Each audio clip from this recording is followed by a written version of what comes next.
Feche os seus olhos. Não é por acaso que você está aqui. Fala com o teu coração e diz para Ele: Senhor, Tu sabes como está o meu coração. Tu sabes as dores que passam na minha alma. E sabes as preocupações que tenho com essas dores. Tu sabes o meu sofrimento, minha tribulação. E Tu me trouxeste aqui. E eu creio que Tu me trarás alento, que Tu me trarás vigor, que Tu me darás a força que eu preciso para enfrentar a vida de acordo com a Tua vontade. É o que eu te peço em nome de Jesus. Amém. Amém. Não deixe que ninguém perturbe a sua atenção. Não deixe que ninguém distraia você. Deixe somente que o Espírito Santo fale, porque por trás da minha voz há uma outra voz. E eu peço a Ele que esta outra voz lhe seja ouvida.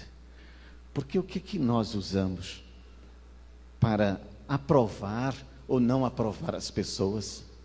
Nós vivemos no nosso dia a dia sempre avaliando o que fazemos e avaliando o que os outros fazem.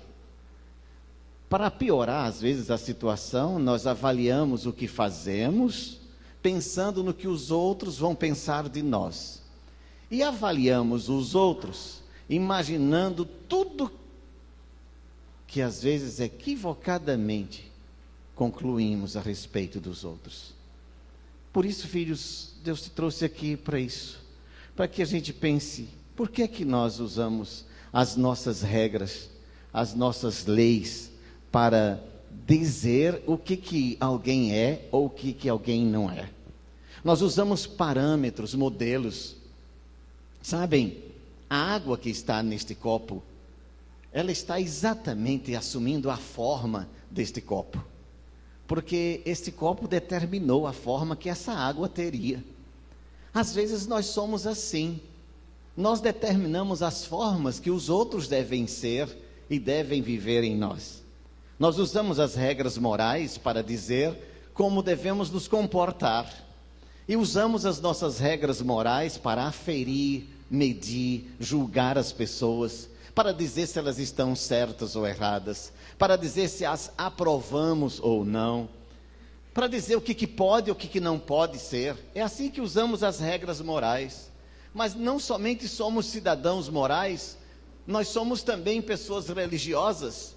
E aí usamos também os mesmos moldes religiosos para estabelecer quem é que vai e quem não vai para o céu, quem é justo e quem é injusto, quem é merecedor e quem não é merecedor da bondade e da misericórdia de Deus. Usamos as regras religiosas para dizer: a minha doutrina é a certa, a minha igreja é a melhor, a minha igreja é a única. E você já ouviu essa frase muitas vezes?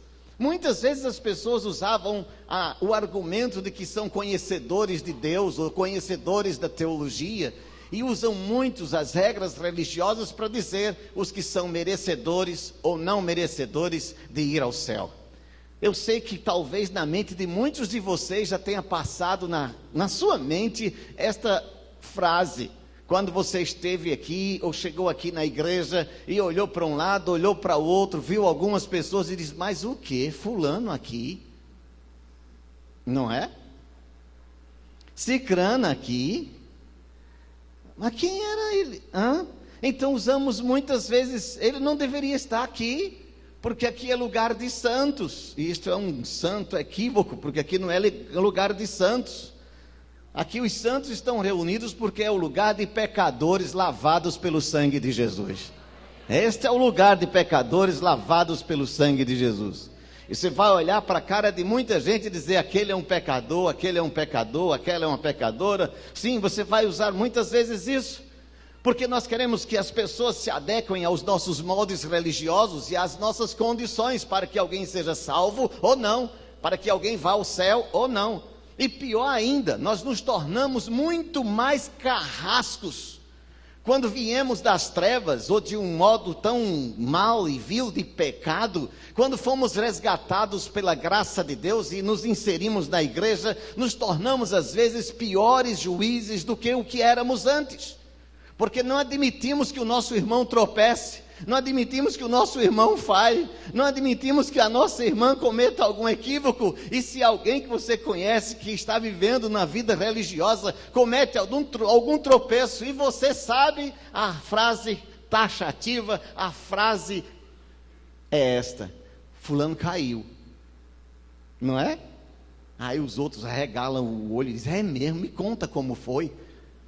Parece que a gente vive numa avidez por saber sobre a queda do nosso irmão, sobre o fracasso do nosso irmão. É para isso que servem as regras religiosas muitas vezes, para às vezes tornar um lavado pelo sangue de Jesus, que não tem consciência do que foi conquistado na cruz do Calvário, mas apenas religiosamente se adequou a uma igreja, e muitos se afundam, se afogam e fraquejam na fé e se acham indignos do Senhor. O Evangelho de João foi escrito por um apóstolo amado, que tinha sido conhecido como filho do trovão, e agora era conhecido como o apóstolo do amor. E este homem, o apóstolo do amor, depois de ter visto tantas coisas que Jesus fez, ele disse: eu quero passar para as pessoas uma mensagem. Eu quero apresentar o Jesus, não somente o milagreiro, aquele que faz sinais, maravilhas. E João escreve no seu Evangelho, no capítulo 19 e no capítulo 20, ele diz que Jesus fez na presença dos seus discípulos muitos sinais, muitas maravilhas. Mas estes foram escritos para que creiais que Jesus Cristo é o Filho de Deus, e para que crendo tenhais vida no seu nome. João apresenta o verbo que se fez carne. E João, quando apresenta o verbo que se fez carne, em todo o Evangelho, ele relaciona 7 milagres, 7 sinais de Jesus, para que a gente entenda quem Jesus é e o que ele fez por nós. Desses 7 sinais, João escolhe estes exatamente com um propósito, para mostrar que o verbo que se fez carne e que habitou entre nós, veio nos trazer respostas maravilhosas. Porque quando ele converte a água em vinho numa festa de casamento, ele demonstra que ele é o verbo que tem poder sobre todos os elementos da natureza. A água não se torna vinho facilmente. O vinho precisa de um processo inteiro, mas Jesus é o verbo que pode transformar os elementos naquilo que ele quiser. Nem só de pão vive o homem, mas de toda a palavra que procede da boca do Senhor. Ele é o verbo que tem controle sobre todos os elementos da natureza. João escolhe o segundo sinal, que é a cura do filho de um oficial do rei, em João capítulo 4, para mostrar que o verbo não se restringe apenas à propriedade religiosa ou judaizante, ou judaica. O verbo está além dos limites religiosos. O verbo foi alcançar a filha ou filho de um oficial romano, porque o verbo de Deus alcança todos os povos, todas as línguas, todas as tribos, todas as nações. João escolhe este sinal. João escolhe a cura de um paralítico para mostrar que Jesus é o Senhor das limitações físicas humanas. Ele é capaz de fazer com que um homem que nunca pôde andar, volte a andar. O verbo eterno é capaz de mudar as nossas limitações humanas, de mudar as coisas que nos travam na nossa humanidade.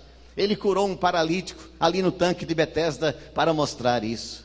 Mas João escolhe também o momento em que Jesus alimentou uma grande multidão, para mostrar que o verbo é o alimento mais poderoso na mente humana, mais do que o pão que comemos, porque a palavra pode fazer pedras se tornarem pão. Ele transformou 5 pães e 2 peixes e alimentou uma multidão, uma grande multidão.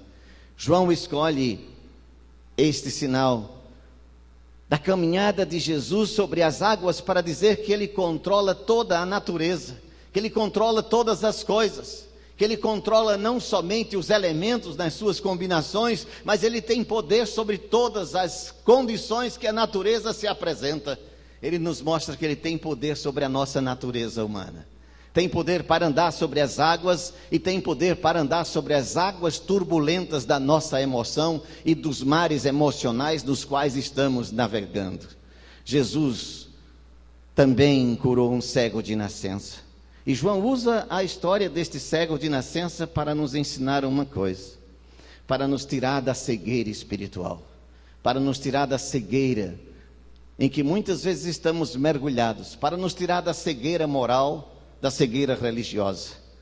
Jesus usa a ressurreição de Lázaro para mostrar que ele é poder, o verbo que pode além da vida, além da limitação da nossa existência. E é em João capítulo 9, versículos 1 e 2, que está escrito isto que eu quero que você leia comigo. Vamos ler juntos comigo? E passando Jesus, viu um homem cego de nascença.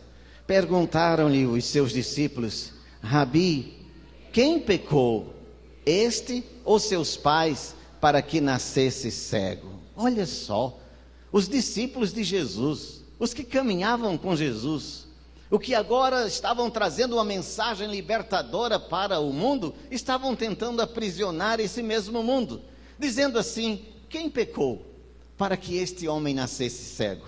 É o que fazemos muitas vezes. Achamos que o sofrimento humano é paga, é consequência do pecado. Achamos que as pessoas que nascem num determinado tipo de limitação física é decorrente de um karma, de um estigma, de uma maldição, de um erro que alguém tenha cometido. E assim julgamos. Achamos que um filho nasce com uma deficiência qualquer por culpa dos pais, por responsabilidade dos pais. Afinal de contas, quem pecou para que ele nascesse cego? Este era o veredicto dos religiosos. Alguém pecou para que este menino nascesse cego.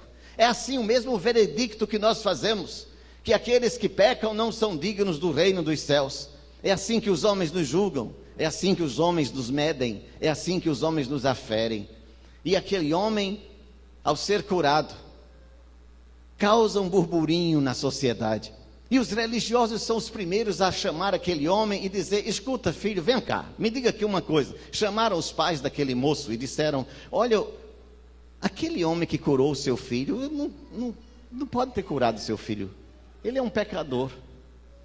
Olha o que o versículo 24 e 25 diz de novo. Vamos lá? Leiam juntos comigo. Então chamaram pela segunda vez o homem que fora cego e lhe disseram: dá glória a Deus, nós sabemos que esse homem é pecador. Respondeu ele: se é pecador, não sei. Uma coisa eu sei, é que eu era cego e agora vejo. A preocupação dos religiosos era em afirmar que aquele homem que havia curado o ex-cego era um pecador. Os religiosos não estavam interessados no milagre, não estavam interessados na restauração, não estavam interessados no benefício, não estavam interessados na grande bênção que Deus havia dado a ele. Estavam interessados em julgar aquele que o curou. E não é assim que fazemos? Quando estamos às vezes na igreja e olhamos para o rosto de um dos pregadores, dizemos: aquele eu não gosto de ouvir porque eu sei isso, isso e isso da vida dele. Quando estamos às vezes num lugar onde estamos olhando alguém falando do amor de Jesus, dizemos a mesma coisa. E aqueles religiosos disseram: dá glória a Deus, porque nós sabemos que aquele homem é pecador. Estavam julgando a Jesus, estavam dizendo se Jesus era ou não era digno da graça de Deus, sendo ele o próprio Deus entre nós. Dá glória a Deus porque sabemos, nós sabemos que ele é pecador. É assim que fazemos. Eu tenho certeza que fulano é assim, não é assim que dizemos? Eu tenho certeza que Cicrano é assim, eu tenho certeza que ele pensa assim, eu tenho certeza que ele é assim. E você está aqui nesta manhã talvez passando por grandes sofrimentos na sua alma, porque está angustiado por aquilo que os outros disseram a seu respeito, por aquilo que os outros julgam de você. Às vezes parente bem pertinho, às vezes esposo ou esposa, às vezes filho, anda apontando o dedo para você, dizendo: você é isso, você é aquilo, você é isso, você é aquilo. Não é verdade. Talvez aqui estejam pessoas com a alma rasgada, porque nesses últimos dias ouviram juízos e condenações a respeito de si mesmos. E quem os julgou, e quem os condenou, e quem os criticou, não tem nenhuma autoridade para fazê-lo, porque não conhecem o seu coração. E é por isso que o seu coração está despedaçado, moído e ferido, porque você olha para dentro de você e diz: é injusto, aquilo que alguém está dizendo a meu respeito é injusto, porque não sou isso que ele está dizendo que eu sou. E assim nós sofremos. Por isso, a Bíblia Sagrada diz uma coisa: bem-aventurado é o homem que suporta a provação, porque depois de ser aprovado, receberá a coroa da vida que o Senhor prometeu àqueles que o amam. Bem-aventurado é você quando for provado, e não se espante do juízo dos outros. Só deixe um pouquinho, olhe para dentro de você e pare de julgar os outros, mas não se espante com o juízo dos outros, porque se você for provado, eu tenho certeza que o Espírito Santo de Deus vai aprovar você. A graça de Deus está sobre a sua vida. Isso é o que os homens usam para aprovar as pessoas. Aprovamos com os nossos julgamentos. Mas o que é que Deus julga para aprovar as pessoas? O que é que Deus julga para acolher ou não acolher você? O que é que Deus julga para fazer de você merecedor do céu ou merecedor do inferno? O que é que Deus usa para julgar você? A Bíblia Sagrada diz em Romanos capítulo 3, versículo 23, que todos pecaram e carecem da glória de Deus. Todos, sem nenhuma exceção. A Bíblia Sagrada diz que o salário do pecado é a morte, mas o dom gratuito de Deus é a vida eterna por Cristo Jesus, o nosso Senhor. A Bíblia Sagrada diz que todos a uma se fizeram inúteis. A Bíblia Sagrada diz que pelo juízo de Deus, todos são indesculpáveis diante de Deus. Romanos capítulo 1, versículos 17, 18 e 19. Todos são indesculpáveis diante de Deus. Portanto, o que Deus usa para medir os homens é que todos são indesculpáveis. Não há ninguém merecedor da graça de Deus. Isto é o que Deus usa para medir os homens. Meu pastor, e o senhor me trouxe aqui para dizer que Deus também julga assim? Que Deus diz que todos estão iguais? Paulo diz na carta aos Efésios capítulo 2 que nós estávamos mortos em delitos e pecados, todos nós. Mas o próprio Deus, Ele na sua infinita misericórdia olhou que pela lei ninguém será justificado.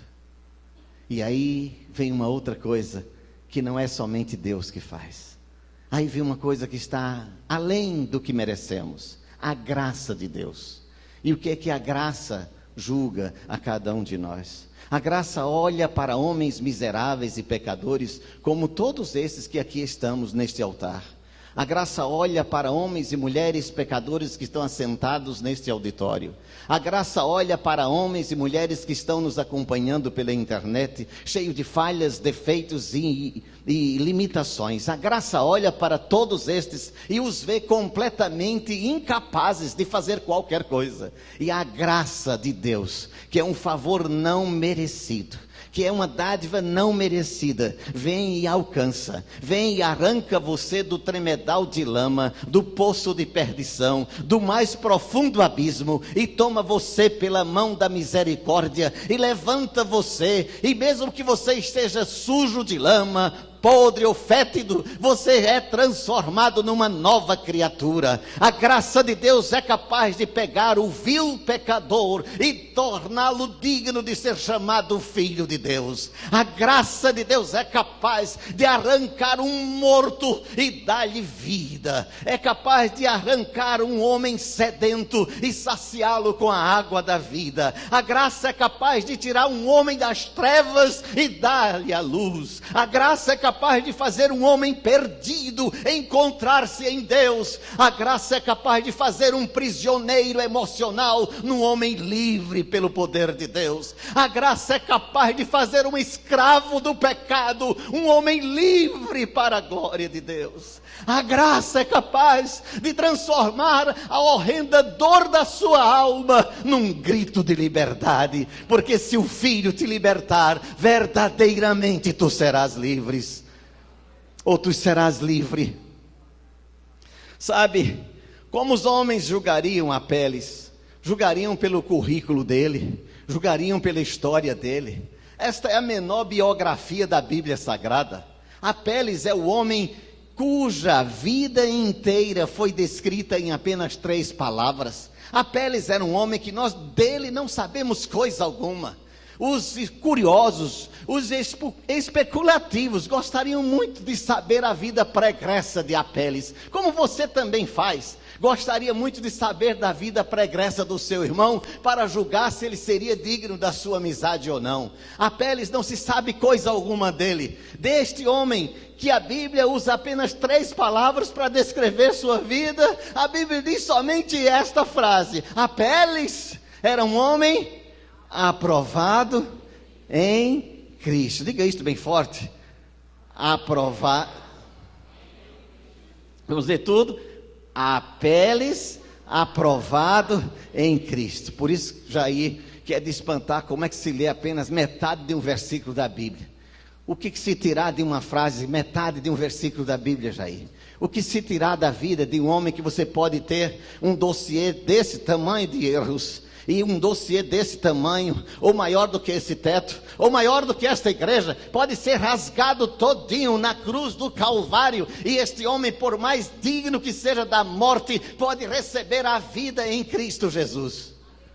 O que fazer dos juízos e condenações que todos nós somos capazes de ter e de dizer a respeito dos outros? Se alguém for lavado pelo sangue de Jesus, isto é o que importa, aprovado em Cristo Jesus. Você que está aqui com a sua alma ferida, rasgada, moída, triturada pelo julgamento dos outros, olhe para a cruz de Cristo e veja como Jesus faz com você, como a graça faz com você, como a graça de Deus alcança você, e mesmo você sendo indigno, Ele torna você uma pessoa digna. Mesmo você sendo cego, Ele lhe concede luz. Mesmo você sendo o mais miserável de todos os homens, Ele transforma você na mais preciosa forma de viver, que é ser filho de Deus. Pois a todos quantos o receberam, deu-lhes o poder de serem feitos filhos de Deus. A graça de Deus, porque a palavra de Deus diz isso. Leia bem forte comigo, bem forte comigo.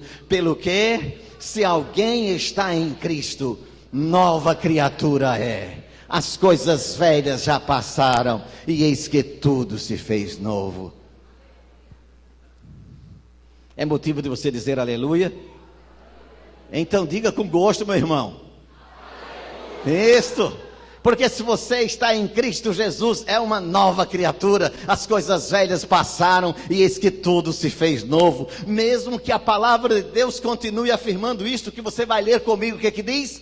Porque o salário do pecado é a morte, mas o dom gratuito de Deus é a vida eterna por Cristo Jesus. Aleluia. E sabe, se você foi lavado pelo sangue de Jesus, tome posse desta palavra, porque agora, aqui, com toda a ruindade que você tem, e olhou assim, franzindo a testa, com toda a ruindade que você tem, com toda a indignidade que você tem, e aqui está o banco de todos os indignos de serem alcançados por Deus.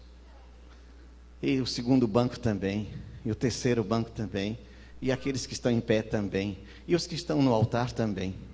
Todos somos indignos. Mas em Cristo Jesus esta palavra nos diz o quê? Portanto, agora. Mais uma vez, só a primeira frase. Portanto, agora, nenhuma condenação há para os que estão em Cristo Jesus. Outra vez, diga bem firme. Portanto, agora, nenhuma condenação há para os que estão em Cristo Jesus. E nesta manhã, eu vim aqui para saudar, para cumprimentar,